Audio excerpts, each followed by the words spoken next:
ഓരോ ഫിനാൻസിന് ഓരോ കുണ്ടി വെച്ചാണ് അവരെല്ലാം മാർക്കറ്റ് ചെയ്യുന്നത്. ഏറ്റവും വിഷമകരമായിട്ടുള്ള ഒരു സിറ്റുവേഷൻ ആണത്. ഒരാളെ അവരുടെ ശരീരത്തിന്റെ പേരിൽ ബോഡി ഷേമിങ് ചെയ്യുക എന്ന് പറഞ്ഞാൽ അനിൽ കുണ്ടി സൂപ്പർ കുണ്ടി തന്നെയാണ്. അതിപ്പോ കളറിന്റെ പേരിലായാലും അല്ലെങ്കിൽ നമ്മുടെ ശരീരാവയവങ്ങളുടെ പേരിലായാലും എന്തായാലും അനിൽ കുണ്ടി സൂപ്പർ കുണ്ടി തന്നെയാണ്. പണി വരുന്നുണ്ടവറാച്ച. ഒരാളെ അവരുടെ ശരീരഘടനയുടെ പേരിൽ അല്ലെങ്കിൽ നിറത്തിന്റെ പേരിൽ ബോഡി ഷേമിംഗ് ചെയ്യുന്നതും അവരെ മോശമായി സാമൂഹ്യ മാധ്യമങ്ങളിൽ ചിത്രീകരിക്കുന്നതും അനിൽ കുണ്ടി സൂപ്പർ കുണ്ടി തന്നെയാണ്. അനിൽ കുണ്ടി സൂപ്പർ കുണ്ടി തന്നെയാണ്. IPC സെക്ഷൻ 499 പ്രകാരം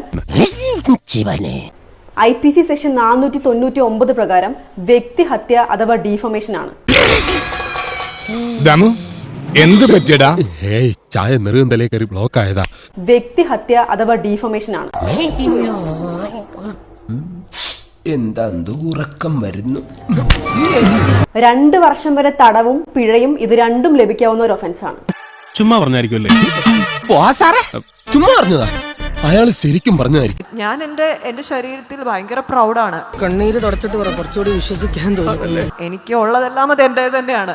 എല്ലാം സൂപ്പർ പ്രൗഡ്. കുട്ടി ഇങ്ങോട്ട് വരൂ, എനിക്ക് കുറച്ച് നഗ്ന സത്യങ്ങൾ തുറന്നു പറയാനുണ്ട് പ്ലീസ്. സാഹചര്യം കൊണ്ട് പറ്റിപ്പോയതാണ്, വേണമെങ്കിൽ ഞാൻ കാല് പിടിക്കാം പ്ലീസ്. ഇങ്ങനെ പേടിക്കലടാ ആണുങ്ങളെ വില കളയാനായിട്ട്.